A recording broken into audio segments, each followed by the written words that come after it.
नमस्कार, किसान समाचार में आपका स्वागत है। मैं हूं साइमा खान। सबसे पहले नजर हेडलाइंस पर। केंद्रीय गृह एवं सहकारिता मंत्री अमित शाह ने गांधीनगर में विभिन्न विकास कार्यों का किया शिलान्यास व लोकार्पण। 150 आंगनवाड़ियों में शुरू की गई खिलौना वितरण की पहल को बताया सराहनीय। कहा कि 792 परिवारों को प्रधानमंत्री आवास योजना के तहत मिला खुद का घर।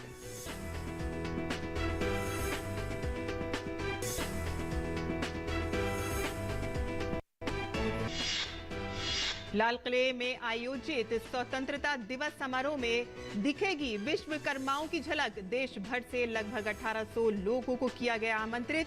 50 खादी कारीगरों और 18 विविध शिल्प श्रेणियों के 62 कारीगर अपने जीवन साथी के साथ बनेंगे ऐतिहासिक पल के गवाह। हिमाचल प्रदेश के सोलन में बादल फटा, 7 लोगों की मौत। शिमला में भूस्खलन के कारण 25 से 30 लोगों के दबने की आशंका। राज्य में सोमवार को भी स्कूल रहे बंद। उत्तराखंड में भी बारिश का दौर जारी। भारी बारिश के कारण पीपल कोटी में पहाड़ से गिरी भारी मलबा और कई गाड़ियां दबी।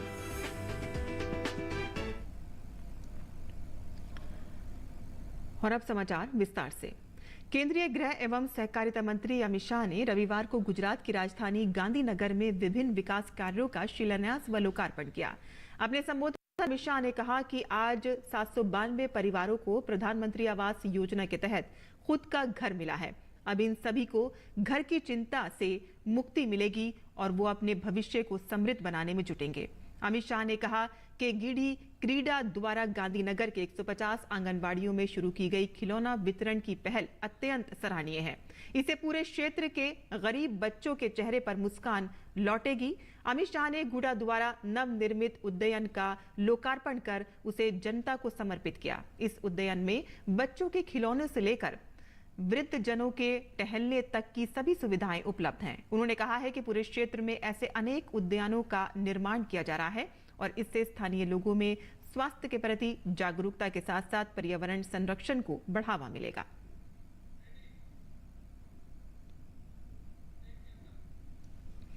इस वर्ष नई दिल्ली के लाल किले में आयोजित स्वतंत्रता दिवस समारोह में विभिन्न क्षेत्रों में प्रतिनिधित्व करने वाले देश भर से लगभग 1800 विशेष आमंत्रितों की उपस्थिति देखी जाएगी। भारत सरकार ने उन्हें प्रधानमंत्री नरेंद्र मोदी द्वारा राष्ट्रीय ध्वजारोहण समारोह के लिए और इस अवसर पर राष्ट्र के नाम उनके संबोधन को सुनने के लिए आमंत्रित किया है। सूक्ष्म, लघु और मध्यम उद्यम मंत्रालय ने इस वर्ष देश भर से 50 खादी कारीगरों और 18 विविध शिल्प श्रेणियों से 62 कारीगरों को उनके जीवन साथियों के साथ नई दिल्ली में आयोजित स्वतंत्रता दिवस समारोह में भाग लेने के लिए आमंत्रित किया है। 15 अगस्त 2023 को नई दिल्ली के लाल किले में राष्ट्रपति नरेंद्र मोदी द्वारा स्वतंत्रता दिवस ध्वजारोहण में भाग लेने के बाद वो केंद्रीय सूक्ष्म, लघु और मध्यम उद्यम मंत्री नारायण राणे के निवास पर आयोजित समारोह में शामिल होंगे और समूचे भारत से खादी कारीगरों और विश्वकर्माओं को आमंत्रित करने और समारोह का भाग बनाने की पहल सरकार द्वारा राष्ट्र निर्माण में उनके योगदान के लिए गहरी कृतज्ञता व्यक्त करने के लिए की गई है। असम में कुमार का लिए ट्रेडिशनल जो हमारा मिट्टी का जो बर्तन बनता है, हम लोग ये काम करता है। अभी हम 10 साल से गवर्नमेंट का साथ में काम कर रहा है। 15 का लिए हमको दिल्ली में बुलाया गया है। असम से 20 लाख कुमार का अंदर में हमको बुलाया गया है। इसी के लिए असम का कुमार लोग को भी गौरवान्वित है, हम भी गौरवान्वित है। माननीय प्रधानमंत्री जी नरेंद्र मोदी जी से हार्दिक धन्यवाद करता हूं कि उन्होंने हमें स्वतंत्रता दिवस समारोह में विशिष्ट अतिथि के रूप में हमें आमंत्रित किया है। मैं प्रधानमंत्री जी का बहुत बहुत धन्यवाद देता हूं और बहुत आभार व्यक्त करता हूं और MSME का हमारे को सहयोग मिला।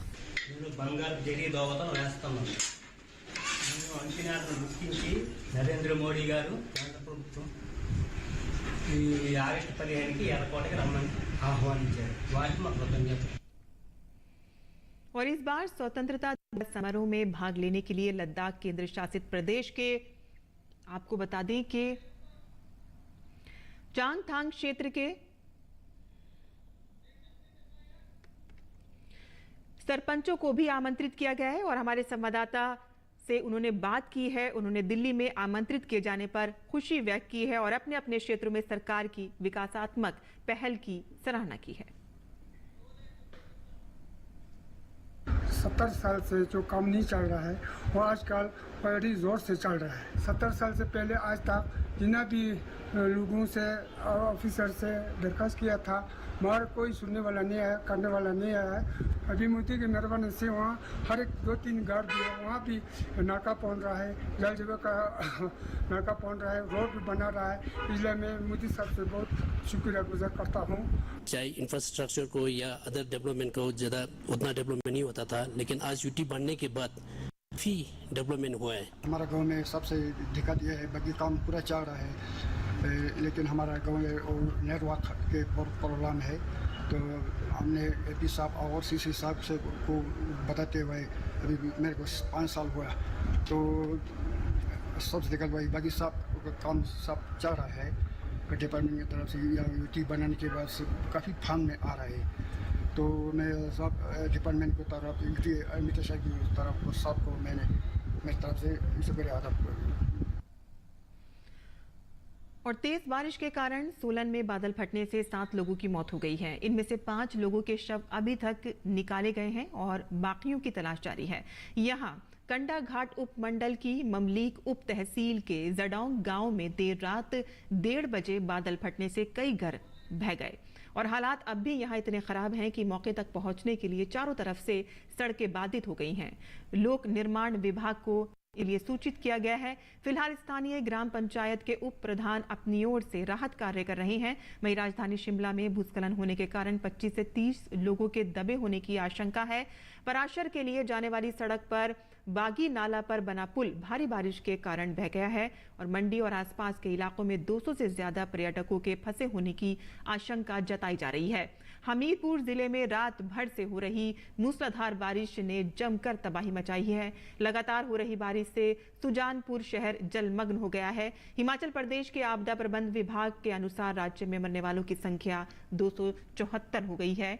भूस्खलन और अचानक आई बाढ़ से राष्ट्रीय राजमार्गों सहित लगभग 500 सड़कों को नुकसान पहुंचा है और सुकेती खड़क का जलस्तर बढ़ने से मंडी जिले के नैर चौक और बलह जलमग्न हो गए हैं। राजधानी शिमला में बिजली आपूर्ति प्रभावित है।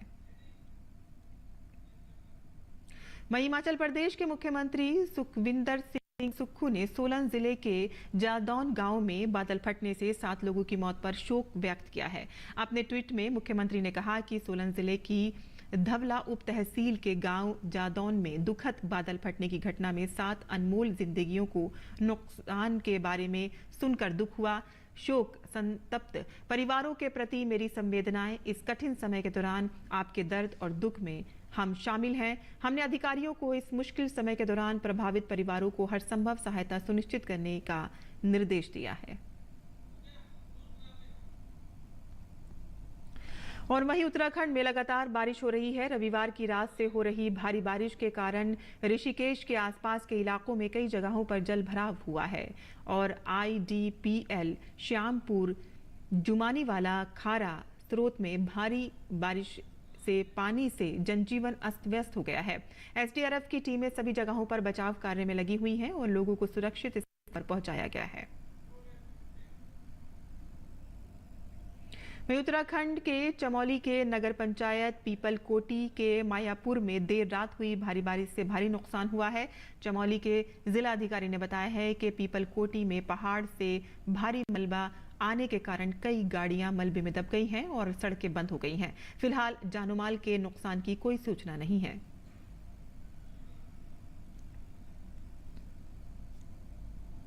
और आगे बढ़ते हैं, जहां भारत सरकार के सहकारिता मंत्रालय द्वारा प्राथमिक कृषि ऋण समितियों का कंप्यूटरीकरण किया जा रहा है। कृषि ऋण समितियों के कंप्यूटरीकरण से ग्रामीण अर्थव्यवस्था को गति और किसानों को लाभ मिल रहा है। देखिए हमारी ये खास रिपोर्ट। पूरे भारत में करीब 1 लाख पैक्स, लैंप्स और FSS हैं, जिनके 13 करोड़ किसान सदस्य हैं। पैक्स ग्रामीण भारत के आर्थिक आधार हैं। ये किसानों को क्रेडिट यानी ऋण हासिल करने में मदद मुहैया कराते हैं। ये बीज, फर्टिलाइजर और दूसरी तकनीकी जानकारियां भी उन तक पहुंचाते हैं। लेकिन फिलहाल पैक्स के सामने कई चुनौतियां हैं। अकाउंटिंग की प्रणाली का मानकीकरण नहीं हुआ है और सदस्य किसान अपने रिकॉर्ड कागजात के रूप में रखते हैं। ये स्टेट कोऑपरेटिव बैंक और डिस्ट्रिक्ट कोऑपरेटिव बैंक के साथ ऑनलाइन नहीं जुड़े हैं, जिससे गलत प्रणालियों का पता लगाना मुश्किल हो जाता है और सदस्य किसानों को भी पैक्स के जरिए ऋण प्राप्त करने में देरी का सामना करना पड़ता है। माननीय प्रधानमंत्री श्री नरेंद्र मोदी के दूरदर्शी नेतृत्व में सहकारिता मंत्रालय ने पैक्स के कंप्यूटरीकरण और उसे स्टेट कोऑपरेटिव बैंक और डिस्ट्रिक्ट कोऑपरेटिव बैंकों के माध्यम से राष्ट्रीय स्तर पर नाबार्ड के साथ जोड़ने की एक परियोजना शुरू की है। हम 65,000 पैक्स को प्रथम चरण में कंप्यूटराइज करेंगे। इसका एक अच्छा सॉफ्टवेयर भी भारत सरकार सहकारिता विभाग बना रहा है, जिसमें सारे काम को समाहित कर दिया जाएगा। माननीय गृह और सहकारिता मंत्री श्री अमित शाह के दिशा निर्देश में 2,516 करोड़ रुपए की कुल लागत से 63,000 पैक्स कंप्यूटरीकृत किए जाएंगे।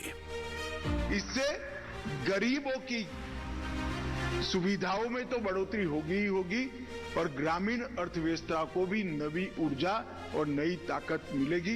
इसमें ऊर्जा का संचार भी होगा। हर पैक्स को एक कंप्यूटर, प्रिंटर और हार्डवेयर से जुड़ी सहायता दी जाएगी। सुचारू रूप से काम करने के लिए भारत सरकार के दिशा निर्देश पर नाबार्ड ने एक सॉफ्टवेयर तैयार किया है, जो विभिन्न क्षेत्रीय भाषाओं में भी विकसित किया जाएगा और राष्ट्रीय नेटवर्क का आधार होगा। ये ERP आधारित सामान सॉफ्टवेयर है, जो पैक्स के संबंधित सभी कारोबारी गतिविधियों को संभालने में सक्षम है। इसके जरिए पैक्स अन्य सेवाओं जैसे कि अनाज भंडारण, गोदाम, पेट्रोल पंप तथा गैस कनेक्शन आदि दे पाएंगे। पैक्स के कंप्यूटरीकरण से सहकारी बैंकों द्वारा किसानों को दी जाने वाली 5 लाख करोड़ से अधिक की धनराशि का मानकीकरण ऑनलाइन हो जाएगा, जिससे STCB और DCCB की भागीदारी और मजबूत होगी। नाबार्ड द्वारा 5 साल की अवधि के लिए मदद उपलब्ध कराने के उद्देश्य से सिस्टम इंटीग्रेटर्स को नियुक्त किया जाएगा और सदस्यों को प्रशिक्षण भी दिया जाएगा। पर यह कंप्यूटरीकरण किसानों को कैसे फायदा पहुंचाएगा? इस सॉफ्टवेयर से पैक्स के कार्यकलापों में पारदर्शिता आएगी तथा डिस्ट्रिक्ट रजिस्ट्रार द्वारा ऑनलाइन ऑडिट संभव हो पाएगा। सिस्टम पेपरलेस होगा, पैक्स का खर्च घटेगा, कामकाज में कार्यकुशलता बढ़ेगी और कारोबार भी बढ़ेगा। छोटी अवधि के ऋणों की स्वीकृति की प्रक्रिया में तेजी आएगी और लेन देन की लागत भी घटेगी। किसान ऋण संबंधी सेवाओं को अपने घर से ही प्राप्त कर सकेंगे। ऐसे कंप्यूटरीकृत नेटवर्क से किसान राज्यों और केंद्र सरकार की योजनाओं और सेवाओं का आसानी से लाभ ले पाएंगे। जो भी किसान का डाटा है, चाहे लोन संबंधी डाटा है, उसे कितनी किस्त बैठती है, जो भी हिसाब है वो ऑनलाइन होगा। इसलिए जो लेन देन में जो एक पारदर्शिता आएगी वो इस कंप्यूटराइजेशन की वजह से आएगी। पैक्स के क्षेत्र में एक बड़ी शुरुआत हो चुकी है। अभी तक मंत्रालय को 24 राज्यों और 4 केंद्र शासित प्रदेशों से 58,000 से ज्यादा पैक्स के प्रस्ताव प्राप्त एवं स्वीकृत हो चुके हैं। कंप्यूटरीकरण से पैक्स अभियान और मजबूत होगा और इससे सदस्य किसान को और बेहतर सेवाएं मिल पाएंगी। तो हमसे जुड़िए और इस नई शुरुआत का हिस्सा बनिए। और देश में शोध और अनुसंधान के क्षेत्र में हर दिन प्रगति देखने को मिल रही है। चेन्नई के लेदर्स रिसर्च इंस्टीट्यूट ने आम के गूदे से कपड़े जैसी सामग्री बनाने में सफलता हासिल की है। ये नई सामग्री 50% आम के गूदे और बायोपॉलिमर के मिश्रण से बनी है और सबसे अच्छी बात यह है कि एक तो ये पर्यावरण के अनुकूल है और साथ ही साथ ये सिंथेटिक चमड़े का एक बेहतर विकल्प भी है।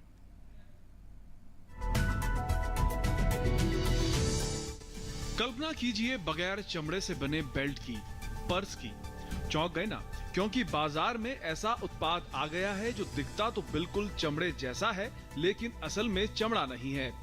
ये कमाल कर दिखाया है चेन्नई के लेदर्स रिसर्च इंस्टीट्यूट CLRI ने। चेन्नई के लेदर्स रिसर्च इंस्टीट्यूट ने आम के गुदे से चमड़े जैसी सामग्री को बनाने में सफलता हासिल की है। आम उत्पादन में भारत की गिनती दुनिया के चुनिंदा देशों में होती है, लेकिन फिर भी किसानों को हर साल 40% आम बगीचों में ही मजबूरी में छोड़ने पड़ते हैं, क्योंकि वो आम गुणवत्ता और मानकों की कसौटियों पर 100% खरे नहीं उतरते। CLRI वैज्ञानिकों ने एक पेटेंट के लिए पंजीकरण कराया है और मुंबई स्थित स्टार्टअप अमाती ग्रीन प्राइवेट लिमिटेड को प्रौद्योगिकी का लाइसेंस दिया है। खास बात यह है कि अमाती ग्रीन प्राइवेट लिमिटेड ने इस नई सामग्री की खोज में किसानों की और संस्थान की अनुसंधान और विकास में बहुत सहायता की है। तो हम लोग ने सोचा कि क्यों ना एग्रीकल्चरल वेस्ट को एक बायोडिग्रेडेबल फॉर्म में लेदर के मटेरियल में बनाया जा सके, ताकि इसका फ़ायदा किसानों को भी हो और एक ऑल्टरनेटिव लेदर इंडस्ट्री भी खड़ी हो। यह नई सामग्री 50% आम के गूदे और बायोपॉलीमर के मिश्रण से बनी है। सबसे अच्छी बात यह है कि यह पर्यावरण के अनुकूल है और साथ ही यह सिंथेटिक चमड़े का एक बेहतर विकल्प भी है। ये नई सामग्री पॉलीयूरेथेन चमड़े की तुलना में बहुत तेजी से नष्ट हो जाती है और इसकी निर्माण लागत सिंथेटिक चमड़े की मौजूदा कीमत से लगभग 60% कम है, यानी चित भी अपनी और पट भी। We kickstarted our effort some 3 years back, and with our own funding we started making leather-like materials from variety of agro waste. Say for example, we started our research with the rice straw, wheat straw, sorghum straw, even Indian grass we try to use as a raw material, and then we try to develop leather-like material. And also we try to use some fruit and vegetable waste like mango peel, pineapple peels, orange peel, etc. And in that journey we were successful in developing a technology for straw-based materials. फिलहाल आम आधारित चमड़े जैसी सामग्री का उत्पादन सिर्फ Netherlands में होता है। भारत आम का सबसे बड़ा उत्पादक देश है और नई तकनीक के विकास की देश में अपार और असीम संभावनाएं मौजूद हैं। जरूरत है ऐसी नई टेक्नोलॉजी को प्रोत्साहन और बढ़ावा देने की, निवेश के लिए उचित व्यवस्था करने की, जिससे कि ये उद्योग अपने पैरों पर खड़ा हो सके। पर्यावरण से जुड़ी चुनौतियों का सामना कर रहे दुनिया के लिए ये बहुत छोटी मगर साहसिक पहल है। इससे देश का विकास तो सुनिश्चित होगा ही, साथ ही ये किसानों और युवाओं को रोजगार का एक नया विकल्प भी उपलब्ध करवाएगा। Ritesh Ranjan, DD News, Chennai. और यूपी का बुंदेलखंड हमेशा से पानी के संकट से जूझता रहा है और इसी बीच उत्तर प्रदेश के बांदा जिले का एक गांव ऐसा भी है जहां ग्राम प्रधान के प्रयास से अब गांव में पानी की समस्या का पूरी तरह से समाधान हो गया है और जिसकी तारीफ पीएम मोदी ने अपने मन की बात के 102वें एपिसोड में की। मिलिए उत्तर प्रदेश के बांदा के रहने वाले तुलसीराम यादव से, जो आज अनेक लोगों के लिए प्रेरणा के स्रोत बने हुए हैं। उनका काम ही कुछ ऐसा है कि लोग उनकी तारीफ करते नहीं थक रहे। जल संरक्षण की दिशा में तुलसीराम द्वारा किए गए कार्य अनूठे हैं और इसलिए प्रधानमंत्री नरेंद्र मोदी ने भी मन की बात कार्यक्रम में तुलसीराम जी के प्रयासों को सराहा था। दरअसल लुकतारा गांव के प्रधान तुलसीराम ने अपने गांव और आसपास के इलाकों में लगभग 40 तालाब बनवाए हैं और उनमें से ज्यादातर तालाबों में नहर के माध्यम से पानी भरवा दिया। इससे गर्मी के दिनों में गांव के तालाब पानी से लबालब भरे हुए रहते हैं, जिससे इस इलाके का भूजल स्तर भी बढ़ रहा है। गांव में हमारे 40 से अधिक खेत तालाब बनवाए गए, जिन खेतों का पानी कृषि कार्य में सिंचाई के काम में आ रहा है, जो कि पैदावार खेतों में बढ़ रही है। और जो 4 तालाब हमारे गांव में किनारे के हैं, उनका पानी केन कैनाल से लिफ्ट से भरवाया गया है, जिससे हमारे गांव के तालाबों का जो स्तर है वो हैंडपंपों के लिए बहुत लाभदायक है। हमारे यहाँ प्रधान जी ने बहुत सारे तालाब खुदवाया, भूमि विकास से 45 तालाब खुदवाए हैं और हमारे गांव के तालाब में मनरेगा द्वारा सफाई करवाई, बहुत सारी सहायता की है मनरेगा में और उनके द्वारा गांव का बहुत सारा विकास हो रहा है। पीएम द्वारा कार्यों की सराहना किए जाने के बाद प्रधान काफी खुश हैं। उन्होंने कहा कि अब वह पानी बचाने के लिए दोगुने जोश के साथ गांव और गांव के बाहर भी काम करेंगे। मुझे बहुत गौरव हुआ, मेरे गांव का नाम, जिले का नाम आया, बहुत अच्छा लगा। गौरतलब है कि बांदा और बुंदेलखंड क्षेत्र में पानी को लेकर बहुत कठिनाई रही है। इस चुनौती से पार पाने के लिए तुलसीराम ने गांव के लोगों को साथ लेकर मिशन मोड पर काम किया। तुलसीराम जी ने अपनी मुहिम का आधार इस लाइन को बनाया है कि खेत का पानी खेत में और गांव का पानी गांव में। इसके लिए उन्होंने खेत में ऐसी ढाल बनाई कि बारिश का पानी बर्बाद होने के बजाय खेतों के माध्यम से सीधे तालाब में जाता है। उनकी मेहनत का ही नतीजा है कि अब उनके गांव में भूजल स्तर में लगातार सुधार देखा जा रहा है। गुड न्यूज जज्बा इंडिया के लिए बांदा से ब्यूरो रिपोर्ट, डीडी न्यूज। और आगे बढ़ते हैं किसान समाचार में। अब बात करते हैं मौसमी खेती की। किसान इस मौसम में कैसे रखें अपनी खेती का ख्याल, आइए देखते हैं।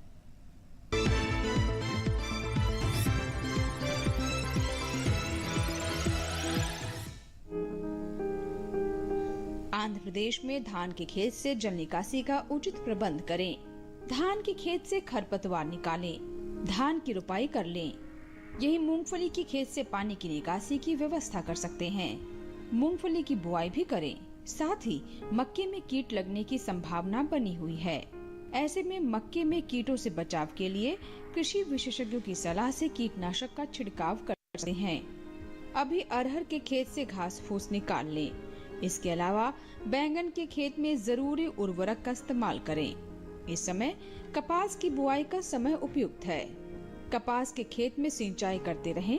आंध्र प्रदेश में केले के बागों से घास फूस निकाल लें। तेलंगाना में कपास के खेत से पानी की निकासी की व्यवस्था करें। साथ ही अरहर के खेत से जल निकासी का उचित प्रबंध कर सकते हैं। अरहर के खेत से खरपतवार निकाल लें। किसान टमाटर की बुआई कर लें। वहाँ मक्के के खेत से पानी की निकासी की व्यवस्था कर लें। तेलंगाना में लाल मिर्च की बुआई कर सकते हैं। अभी हल्दी में कीट लगने की आशंका बनी हुई है। ऐसे में हल्दी में कीटों से बचाव के लिए कृषि विशेषज्ञों की सलाह से कीटनाशक का छिड़काव करें। इसके साथ ही भिंडी की बुआई करते रहें। तेलंगाना में मूंग में कीटों के बचाव के लिए कृषि विशेषज्ञों की सलाह से कीटनाशक का छिड़काव कर सकते हैं।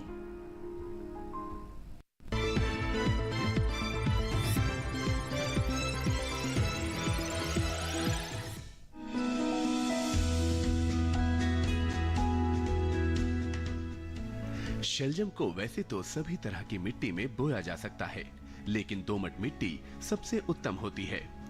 शलजम के खेत से जल निकासी की समुचित व्यवस्था जरूरी है। पूसा कंचन, पूसा श्वेता और पंजाब श्वेत, पूसा स्वर्णिमा और स्नोबॉल इसकी प्रमुख किस्में हैं। 1 हेक्टेयर खेत के लिए 3 से 4 किलोग्राम बीज पर्याप्त होता है। बुआई कतारों में करें, लेकिन बरसात के मौसम में मेड़ों पर लगाना ज्यादा अच्छा रहेगा। कतार से कतार की दूरी 30 से 45 सेंटीमीटर यानी 1.5 से 2.5 हाथ रखें, जबकि बीज से बीज की दूरी 10 से 15 सेंटीमीटर यानी आधे से पौना हाथ। बुआई के 8 से 10 दिन बाद पहली सिंचाई करें। उसके बाद जरूरत पड़ने पर 10 से 12 दिन के अंतराल पर पानी देते रहें। बोने के 25 से 30 दिन बाद मिट्टी चढ़ा दें। इसकी 2 से 3 निराई और गुड़ाई करनी पड़ती है। शलजम में व्हाइट रस्ट, सर्कोस्पोरा, पीला रोग, ऑल्टरनेरिया और पर्ण अंगमारी जैसी बीमारियां हो सकती हैं। शलजम में माहू, मूंगी, बालदार कीड़ा, सुंडी, आरा मक्खी और डायमंड बैक मोथ जैसे कीट भी हमला कर सकते हैं।